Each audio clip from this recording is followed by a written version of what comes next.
आदाब हाज़रीन और नाज़रीन, और आज हम आपको मिलवा रहे हैं एक ऐसी पैथोलॉजिस्ट से जिन्हें टेस्ट करके जो हमें ये बताती हैं कि आप किस मर्ज़ में मुब्तला हैं, इसे किस तरह ठीक किया जा सकता है। और ये दोस्तों एक बहुत ही ज़रूरी टेस्ट होते हैं ये, क्योंकि जब तक हम टेस्ट नहीं करवाते तो हमें पता नहीं लगता कि हमारी बॉडी में कौन सा मर्ज़ है।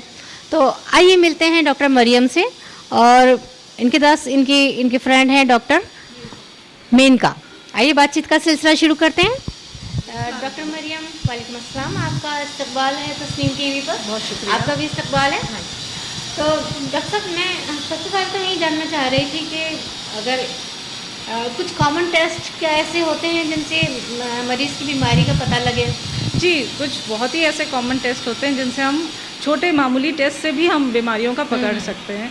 जैसे कि हम अपना एक 3 पार्ट एनालाइज़र होता है, 5 पार्ट एनालाइज़र होता है हेमेटोलॉजी का। जी। उसमें हम खून का थोड़ा सा सैंपल ही डाल के बता सकते हैं कि पेशेंट अनीमिक है कि नहीं है। अच्छा। अगर अनीमिया है तो किस तरह के अनीमिया है, उसको आयरन की डेफिशिएंसी हो रही है या उसको थैलेसीमिया की तरफ तो नहीं जा रहा है। तो छोटे से मामूली से टेस्ट है जो कि आपको 10-15 मिनट में भी बता सकते हैं कि आपकी बीमारी किस तरह की है। ये तो एक ब्लड का हुआ। बाकी आपके बायोकेमिस्ट्री के टेस्ट होते हैं, लिवर फंक्शन टेस्ट है, किडनी फंक्शन टेस्ट है, उससे आपकी लिवर की कंडीशन, किडनी की कंडीशन, ये सब पता चल सकता है। लिपिड प्रोफाइल है तो उसमें आपको ये पता चल सकता है कि कोलेस्ट्रॉल लेवल कितना है, कहीं आपका डेंजर लेवल में तो नहीं जा रहा है, जिससे आगे चल के रिस्क फैक्टर होता है ब्लॉकेज का, हार्ट अटैक का। तो बहुत ही सिंपल टेस्ट से 10-15 मिनट में, 1 घंटे में, 2 घंटे में आपकी बीमारी पकड़ में आ सकती है। अच्छा डॉक्टर साहब, क्या ये सही है कि जो महिलाओं में जो कोलेस्ट्रॉल लेवल है वो तो बहुत ज़्यादा होता है और जो हीमोग्लोबिन है वो बहुत कम होता है? नॉर्मल रेंज तो दोनों की आप माने तो ऐसा कुछ नहीं है। नॉर्मली तो मेल ज़्यादा प्रीडिस्पोज्ड होते हैं कि जिनका कोलेस्ट्रॉल लेवल उनका हाई हो सकता है। अच्छा। उनका हार्ट में रिस्क फैक्टर ज़्यादा होता है। फीमेल्स थोड़ा ईस्ट्रोजन हार्मोन होता है, उसकी वजह से प्रोटेक्टेड रहती हैं। लेकिन अनीमिया फीमेल्स में ज़्यादा होता है क्योंकि उनको मंथली साइकिल्स होती हैं जिससे ब्लड लॉस होता है, डिलीवरीज हो रही हैं, ब्लड लॉस हो रहा है, उससे वो अनीमिक हो सकती हैं। तो ब्लड का लेवल, अनीमिया मतलब हीमोग्लोबिन लेवल फीमेल्स में कम ज़्यादा होता है। जी, तो हाँ, तो ये बहुत ही सिंपल टेस्ट से हम पता कर सकते हैं और डाइट में इम्प्रूवमेंट से ही ठीक हो सकता है, नहीं तो थोड़ा आयरन सप्लीमेंटेशन पे जा सकते हैं। जी। तो बहुत अच्छा है ये। मैंने ये पढ़ा था कि सलमान खान अपना बोन मेरो जो है वो हम डोनेट करते हैं, तो मैं इस मामले में जानना चाह रही थी कि बोन मेरो क्या चीज़ है और ये किस काम में आता है? हाँ, bone marrow actually bone marrow में क्या है कि जो सेल्स हैं, जो हमारे जो सेल्स होते हैं रिप्रोड्यूस करते हैं, तो ये जो प्राइमरी जो ओरिजिन ऑफ सेल्स होता है ये बोन मैरो में ही होता है। कभी कभी ऐसा भी होता है कि बोन मैरो तो ऐसा सच नहीं होता कि आप डोनेट कर सको, पर हाँ ये ज़रूर है कि आप अगर अपने सिबलिंग मतलब जिसका HLA आपसे मैच कर जाए, वो बोन मैरो को ट्रांसफ़र कर सकते हैं।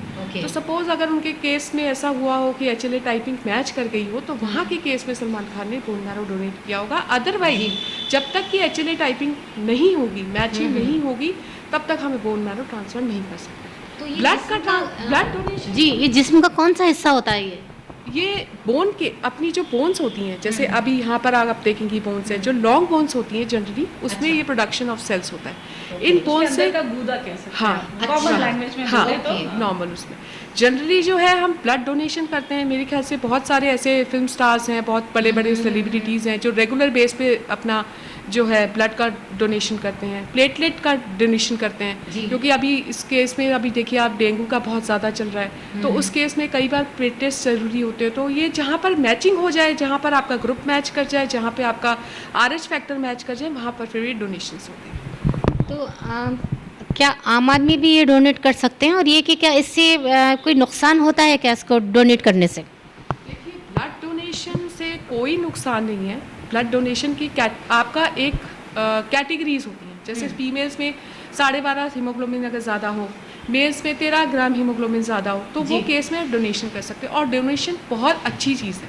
मतलब मैं तो ये मानती हूँ जो डोनेट कर सकते हैं, जो ब्लड डोनेट करते हैं, जिनका हीमोग्लोबिन अच्छा है, उनको रूटीन पे 3-3 महीने के बाद से ब्लड डोनेशन करना चाहिए। ये एक मतलब मेरा ये है कि ये ऊपर वाले का वरदान है जो हम सबको करना चाहिए। अदरवाइज जनरली जो फीमेल्स में है, क्योंकि अभी डॉक्टर मरियम ने जैसे बताया कि फीमेल्स में न्यूट्रिशनल डेफिशिएंसीज होती हैं, B12 भी है कम, आयरन भी कम है, तो इस केस में क्या होता है फीमेल्स में हीमोग्लोबिन बहुत कम रह जाता है, तो फीमेल्स जो है कंपैरेटिवली कम डोनेट कर पाती हैं blood as compare to males. पर जिनका हीमोग्लोबिन 12.5 से ज़्यादा है, मैं तो ये रिक्वेस्ट करती हूँ कि सबको देना चाहिए। जी जी, बहुत शुक्रिया आपका।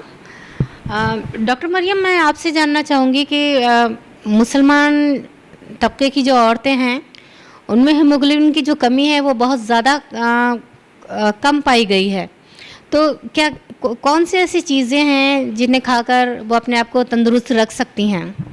हाँ, सही, आपने बहुत अच्छा सवाल किया ये, क्योंकि ये इस जवाब से अगर किसी को फ़ायदा होता है, एक भी इंसान को, तो मैं बहुत खुश होंगी।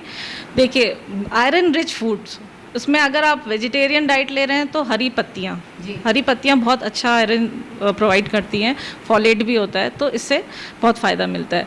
साथ में फल हैं जैसे सेब, अनार, ये खा सकते हैं। अगर नॉन वेज डाइट लेते हैं तो थोड़ा कलेजी और ये सब भी ले सकते हैं। तो ये हेल्दी डाइट लें तो इससे काफ़ी, खजूर भी लोग कहते हैं इसमें आयरन रिच होता है, तो ये भी ले सकते हैं। तो ये सब 4-5 चीज़ें ऐसे हैं कि ये डाइट में अपना वो डालें, उसको इंक्लूड करें, तो इससे उनका काफ़ी इम्प्रूवमेंट हो सकता है। अच्छा, एक कॉमन बीमारी जो आजकल देखने में आ रही है वो है फैटी लिवर, तो मैं चाहूँगी कि आप मुख्तसर थोड़ा सा हमें समझा दें कि ये फैटी लिवर होता क्या है आखिर?